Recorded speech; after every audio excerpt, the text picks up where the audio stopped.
get right into it. Tesla's latest shareholder letter, you read it and it feels like you're reading about two completely different companies.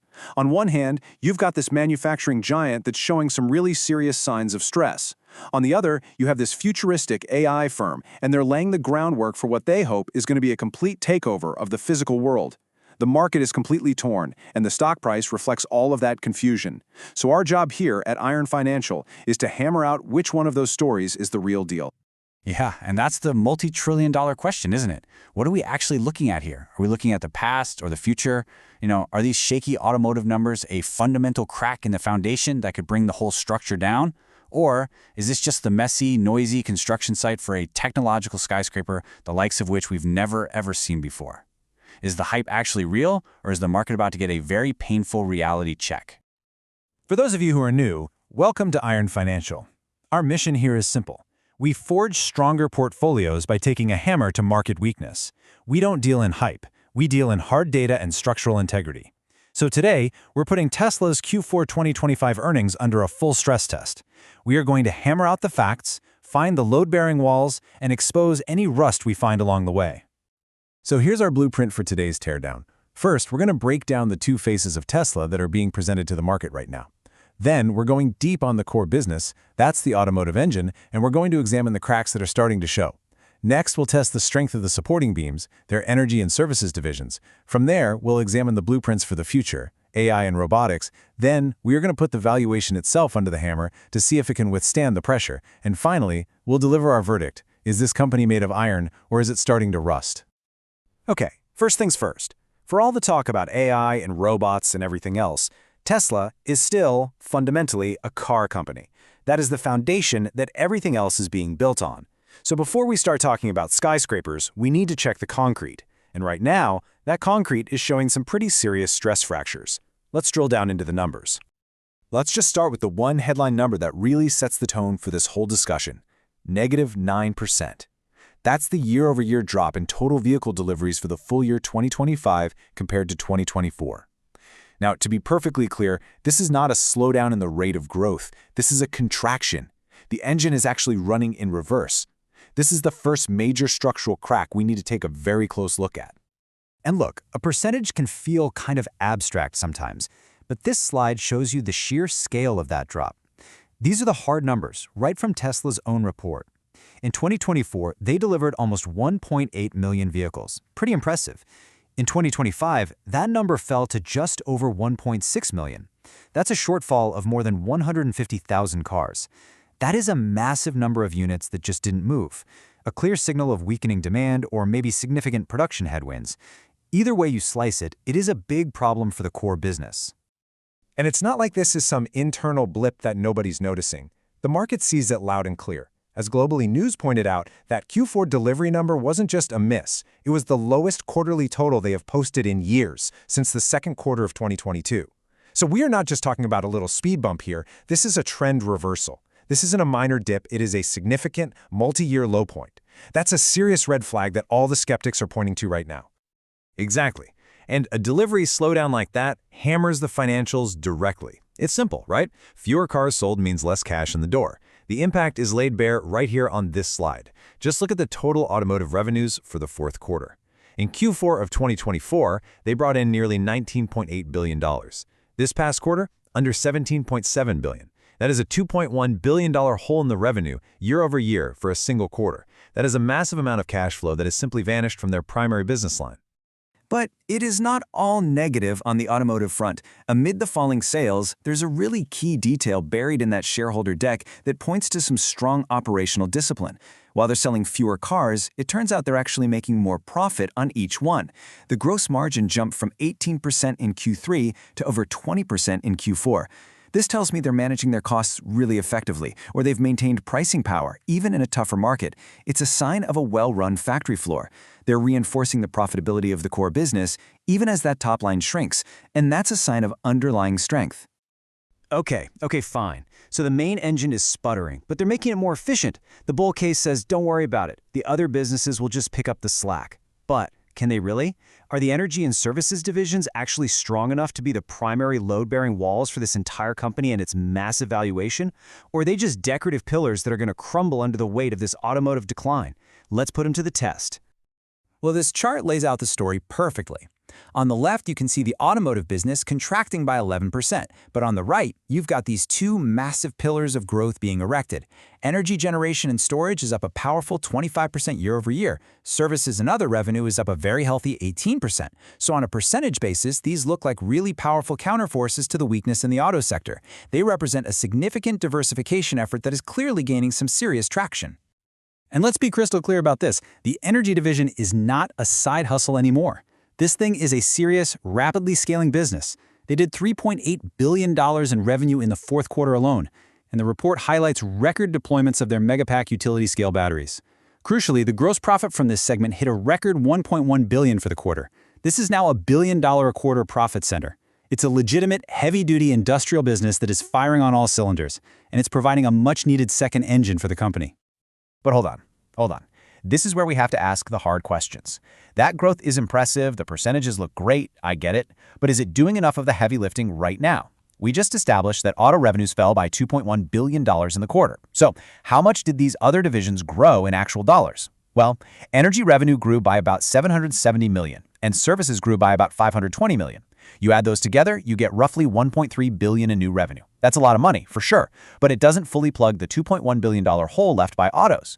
The new support beams are strong, but they aren't yet strong enough to carry the entire load. The structure is still relying on a weakening foundation. And that's a fair point. So if the present-day financials are under this much pressure, the entire bull case, everything, rests on the future. So let's pivot and look at the blueprints. The company's telling us, hey, ignore the current building and look at the plans for the skyscraper we're about to build. This is the story of AI, autonomy, and robotics. But is this a credible engineering blueprint for the next trillion-dollar company, or is it just a speculative house of cards? This quote, directly from their shareholder deck, is everything. This is the strategic pivot in their own words. They are explicitly telling the market, do not value us as a car company. They are reframing the entire narrative around being a physical AI company. This is the foundation of the entire bull thesis, and every future projection, every valuation metric has to be seen through this specific lens. They are betting the entire company on this transition. And look, this isn't just talk. The blueprint has two main pillars that are already under construction. On the left, you've got the robo-taxi, which, according to their report, is already testing fully driverless rides in Austin. This is happening right now. And on the right, you've got the Optimus humanoid robot, for which they are building production lines as we speak. These are the twin engines of their physical AI future. And they've given us a very, very aggressive timeline. This isn't some vague promise about the distant future. These are hard dates from the earnings report. The Gen 3 version of Optimus, the one that's designed for mass production, will be unveiled in the first quarter of 2026. Production is slated to begin before the end of 2026. And at the same time, production ramps for the Cybercab and the Tesla Semi are scheduled to kick off in the first half of 2026. This is an incredibly ambitious schedule that promises a flood of new, high-tech products hitting the market within the next 12 to 18 months. The steel frame holding this whole vision together is their custom silicon. This is Tesla's vertical integration at its most powerful. They aren't relying on outside suppliers for the brains of their operation. They are designing their own AI chips. The next generation AI 5 chip is targeting a staggering 50 times performance improvement over the current generation. This is their technological moat. This is the proprietary hardware that could give them an insurmountable edge in deploying physical AI at scale. And if you had any doubt about their commitment to this AI pivot, here is the proof. $2 billion. That is the investment Tesla just made into xAI. This isn't some small speculative bet. This is a massive capital deployment to formalize a partnership and, in their own words, enhance Tesla's ability to develop and deploy AI products and services into the physical world at scale. They are putting serious, heavy capital to work to make this AI blueprint a reality. All right, the blueprint is impressive. It's ambitious, it's bold. I'll give them that. But a blueprint is just paper. What's the price tag?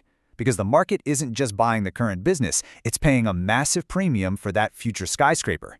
So now it is time to put that price, that valuation, under the hammer. Can it really hold up under scrutiny? Is the market's faith built on solid ground, or is it built on thin air? Let's start with the big, ugly number, 220.8. That is Tesla's forward price-to-earnings ratio according to the data from StockTwits. Just let that sink in for a second. The market is willing to pay over 220 times the company's expected earnings for next year.